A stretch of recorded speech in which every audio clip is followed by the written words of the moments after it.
a lot of money. Now one more set, and then we're going to ask questions.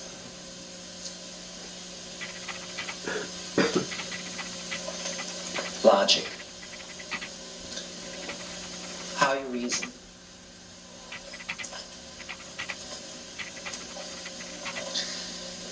In our way of reasoning as black people is diunital. And difracismo is the Hispanic way of reasoning, which is exactly the same, and it comes out of Aztecs. The Aztecs down there in Mexico had that same way of reasoning. They called it difracismo. But it says that you take two things that are ostensibly in opposition and you make them into oneness. Now we have to ask ourselves, why do we reason that way as opposed to dichotomous? Now remember I told you when those Europeans came back from Africa studying, they reduced learning to its lowest common denominator. So if you're going to reason to an answer, if you say it is either yes or what, plus or a or, then you don't have any problems.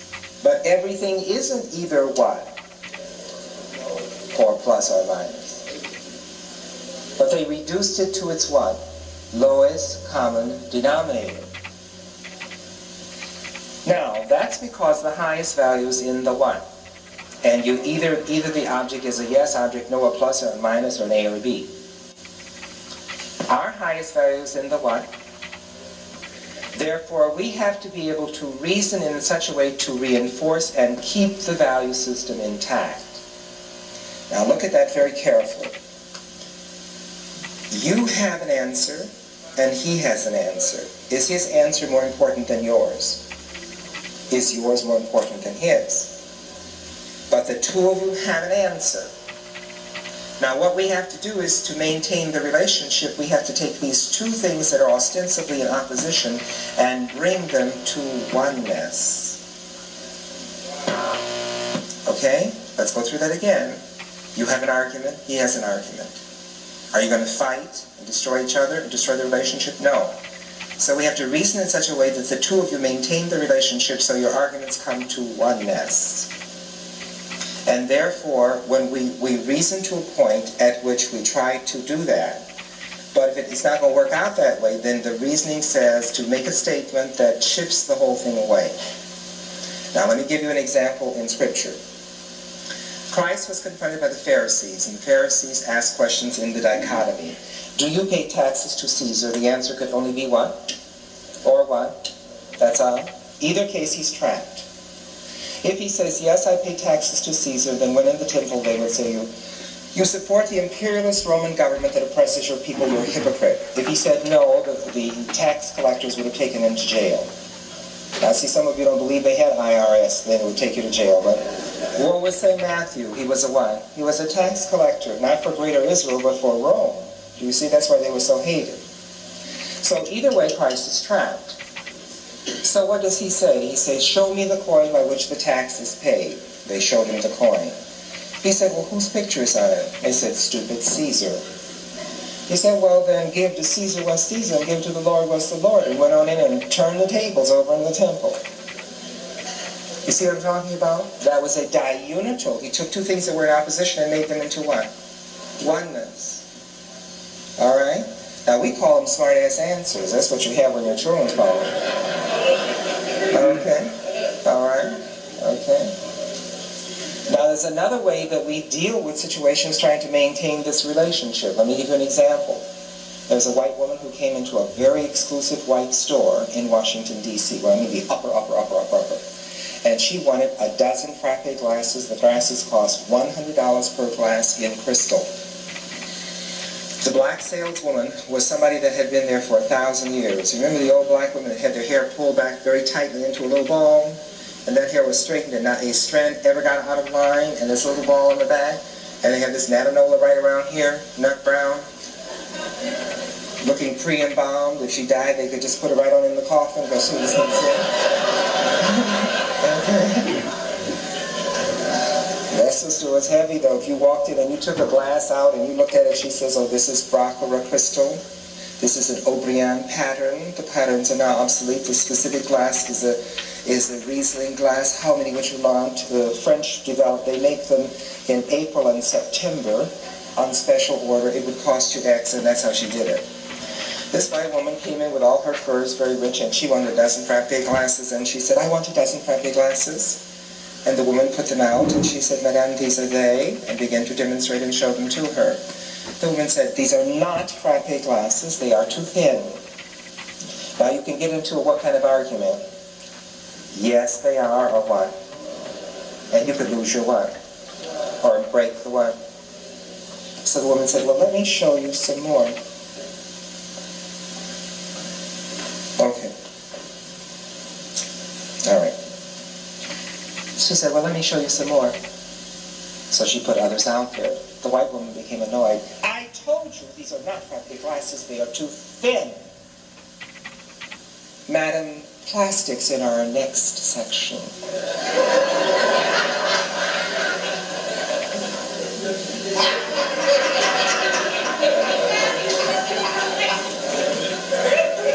Because it's clear you don't know what a frappe glass is, okay? See? She's not going to do this what? Either or. She gave her both and. Okay? All right, now, what gets us in trouble is we live in a society that is both racist and sexist. And it costs us because it is both racist and sexist. So this is a way of looking at how people reason dichotomously to form isms. I'm going to form an ism for you. I want you to tell me what the ism is. In order to form an ism, there are three things that are necessary, and these are they. The first thing I have to say, number one, what is good and what is bad? Number two, who is good and who is bad? And number three, I have to socialize you to believe what I have said to be truth. Those are the three steps. So what I'm going to do is I'm going to start by telling you what is good and what is bad. I am using dichotomous logic, but I am corrupting it with my cultural bias of good and bad. I'm saying to you to be assertive is good, to be submissive is bad. But in many cultures, to be submissive is to be what? Assertive, submissive, aggressive, passive, powerful, powerless, strong, weak, fearless, timid, intelligent, ignorant, independent, dependent. Now I told you step one, what is good and what is bad. And step two, I have to tell you what? Yes, who is good and who is bad. Through the grace of the gods we find. Did you see that? No, not really. You see, it's male. Okay. Now, what ism have I formed with that? Yes, men are good. We are assertive, aggressive, powerful, strong, fearless, intelligent, and independent. And therefore, women are, through the lower forms of nature, submissive, passive, powerless, weak, timid, ignorant, and dependent. Do you see that? Now I have to get you to believe it through socialization, and I say to you, as a little girl, don't try to do that, my dear. You are not. Get whom to help you. Yes. Don't go in that dark place. Something will. Yes, I want you to be what? Yes. 9th grade, don't take algebra because algebra is too. I'm really saying you're too what to learn it. Yes. Now do you see how dichotomous logic works? And how it stays in place? Okay. Now after a certain point, women say, well, my goodness, Nichols, I don't like it. And I don't want it to be that way. Well, why do we keep isms in place? Privilege. If you write nothing else down for the day, that's the magic word, privilege. Isms give privilege. You see, when you ask white people to give up their racist, sexist behavior, you're asking them to give up what? Yes. Let me explain that to you. Of the men in this room, please raise your hand if you are not a sexist yourself personally. Raise your hand if you're not a sexist. Raise your hand. You're not a sexist. Raise your hand. We have men who are not sexist. Now, here's my point. Even though you are not a sexist, as a male in a sexist society, you still enjoy the what? Of being male in the sexist society, even though you are not a sexist. You see what I'm saying? All right, now let's understand that because it's very important. What are some of the privileges that we have as males in a sexist society, even though we are not sexist? When a woman buys a car, it costs her what? More. Her clothing costs, her haircut costs, her laundry costs more. You see what I'm saying? Now do you see what happens when I deal with my white friends? They say, oh, but Ed, you know I'm not a racist. I say, well, yes, I know you're not a racist, but you enjoy the what of racism? Yes, because all of my insurance rates are higher than yours. Do you see what I'm saying? Okay. Now, can you break down racist and sexist reasoning with pure logic? The answer is no. You can only re-socialize the society to change things. Let me give you an example. If we add to this now, I think this is the important thing I want to do is, I want to show you what the system does to us when we fight racism or sexism. So take a look and see what happens now. The system wants to maintain privilege with the isms. And here's what we do. We say, I don't want that to be that way. I want it to change. I want it to stop being sexist, stop giving privilege, having privilege. They're not about to do that. So this is what they do to us. They start off with the little girl, the sexism first. With the little girl, they say to her, my dear, they call her a name. They say to her, when you were a little girl, it was cute for you to be a tomboy, which was not very what? Ladylike. Now that you have grown up to be such a lovely young woman, if you continue to go around being so assertive and aggressive, you will never get a what? Never get a husband. If you're lucky enough to have one and you act so independent, you will not be able to keep him. You see how spontaneous and unrehearsed that is? See how it's socialized into us? Okay, now what happens? The next game is people saying, well, Nichols, why on earth is this happening to me? I just don't understand it. Well, the standard answer is, my dear, I thought you realized that this was all God's will. Yeah, and of course, if you're a Catholic, we believe it's God's will. They'll tell you that because of original what? Yes. Who was that act committed by? What was her name? Yes. You see, you know all the answers. If you're Orthodox and Jewish, in the second litany of the morning prayer, I thank God I'm not a slave. I thank God I'm not a... Yes, it's right in the prayer book. Therefore, it must be what? Now, you see, all of these things are taken out of what? Out of context to maintain the status quo. You see what I'm saying? To keep privilege. Now what happens is a group of women get real mad in the back and they say, now listen, when this meeting is over, we're going to take care of this. So what happens is we label that woman to keep down the problems. What is the label we put on aggressive women? We call her an aggressive.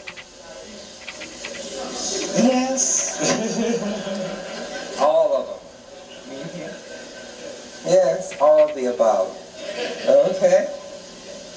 Now, once you're labeled, you can't form a constituency, because if you try to get the other women to come and be with you, they say, oh no, I can't go around her because she's a troublemaker, she's this, she's that. You see, it destroys the constituency. Now, here's what happens in both sexism and racism. We have to understand that, and this is the next point. Some people get are very, very angry, and some women say, well, that noun has been applied to me on many occasions. There are times when adjectives have preceded, and on special occasions there have been adverbs that precede the adjective that precedes the noun. I've been called them all. So that's not getting it. And I'm insisting that you do scientific proof and data to show that women are less than men. Now what the system does is it brings out a scholarly person who has written a great book. Yes.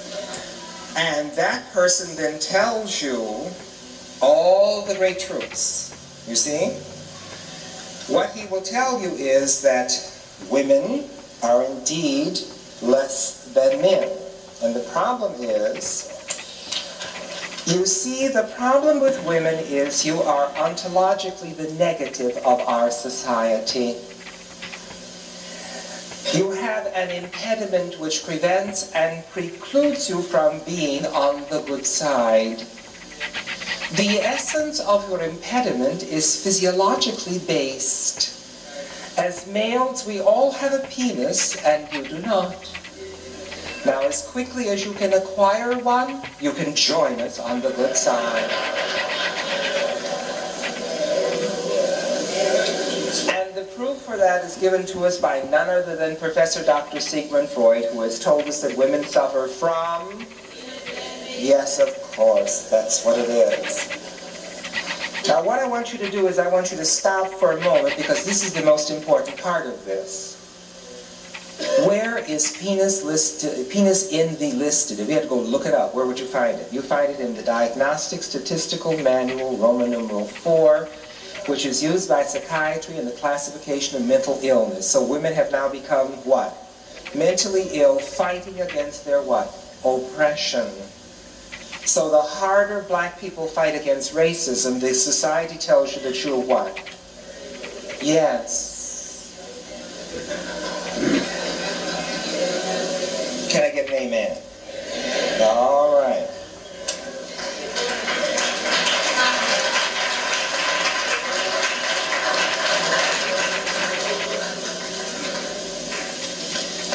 Now, if you have a situation in which these are the characteristics of the good, these are the characteristics of the bad, and then to be white is good and to be black is bad, you have racism. If you combine sexism and racism, you've made a statement. The ultimate good is to be a what? And the ultimate bad is the what? Now look at epidemiographic data and see how you get paid based on that way of thinking. I'm not giving college information, I'm only giving high school graduation. Among full-time workers 25 and older, whites earn more than blacks at all levels. And the difference is greater between men than between women. The white male high school graduate is 26,000. He is the ultimate good. The black woman high school graduate, the ultimate bad, is 16,000. That's $10,000 differentiation. If I gave you a check for $10,000 more today, you could live in a different neighborhood and drive a different car. If I took it away from you, you'd have to live even differently. You understand what I'm saying? So because we live in a sexist, racist society where people believe all this stuff and act on it in employment, hiring, promotion, and so on, then you get the ramifications in the epidemiographic data of a 10,000 differentiation with the same high school diploma. What incentive is there to go to high school? Now let's look to see what happens in terms of race. The white woman earns 2,000 more than the black woman. The white male earns 6,000 more than the black man. Do you see why we have problems, even though the black man works every day, has a high school diploma? Okay? The white woman earns 2,000 less than the black man, but she earns 8,000 less than the white male. But the biggest differences between the black woman and the black male. Hispanic women aren't even on the chart. Now, what I'm sharing with you is these are the ramifications of sexist, racist thinking that is then carried over into hiring practices and promotions. Okay. Now I want to close with a couple of other things so that you can be very clear about how did I come to think this way.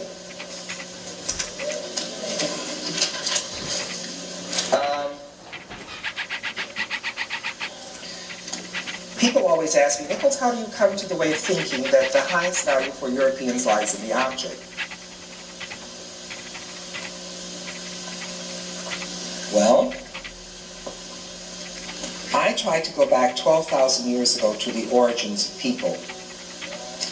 And I want us to begin to look at this because I want to understand that we are different from, and we must not accept the problems of others to be our issues. They're not our issues. So let's begin. If the highest value is in the object, I take you 12,000 years ago to North Central Europe. In order for you to be alive next spring, you and all those with you shall have had to have had sufficient water or you'll all be dead. Food. So food in essence is the object.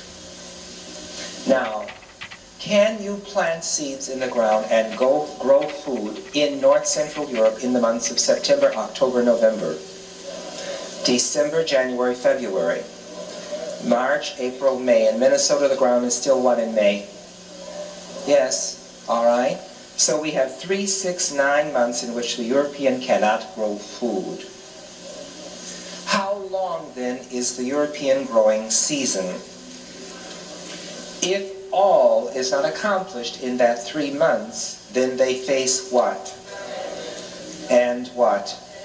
Are there any second chances? Now that's the very harsh reality of where they lived 12,000 years ago. And this still is a big issue with us, but I'll develop it for you in a moment. Now let's see what happens. It says that they have to hunt. Well, you hunt almost every day. Women go with the men to hunt. If you were a woman in your 3rd trimester, though, you can't be out there running up and down the hills. So those women became very observant of everything around them in the gathering and storing close to where home was. Early this morning, right over there is a little goat that went into labor. Very hard time, little goat's not delivering. Finally, the little goat staggers to her feet, stumbles over there and nibbles leaves from that small bush, dilates and delivers.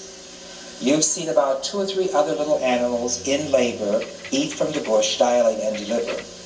You are now in labor, it is not going well. What would you be likely to do? Go to the bush. Now, based on that, European women developed a pharmacopoeia from roots, herbs, barks, grasses, roots, and leaves. They developed the pharmaceutical properties of these things and began to understand what they meant. So they have a body of knowledge that men don't have because the men are off on the what? Hunt. Now, we stored a lot of food last year, but it rotted because we didn't know how to do what? Who then is going to have the knowledge base necessary for the preservation of food, men or women? So that now gives to women 2 sets of knowledge that men don't have. Therefore, it's time to do what to the rules? Change the rules. We label first. What is the label that we put on European women who deal with roots, herbs, barks, grasses, and roots? What do you do to witches that get out of line? Now let's stop for a moment and go to other cultures and see what happens with that same phenomenon. If you are in Africa and you deal with roots, herbs, barks, grasses, roots, and leaves, you are a medicine woman. If you are in Native American culture, you're a shaman. If you're in Asian culture, you're an herbalist. And if you are in Hispanic culture, you're curandero. Yes, you are. None of which are negatives. They're only negative where? Because women had too much what? If you have the power, you can then control the what? So the fight between European men and European women is a struggle over what? Over power, control, and authority. And that's their struggle and their fight. Now let's see how they try to resolve it. Okay?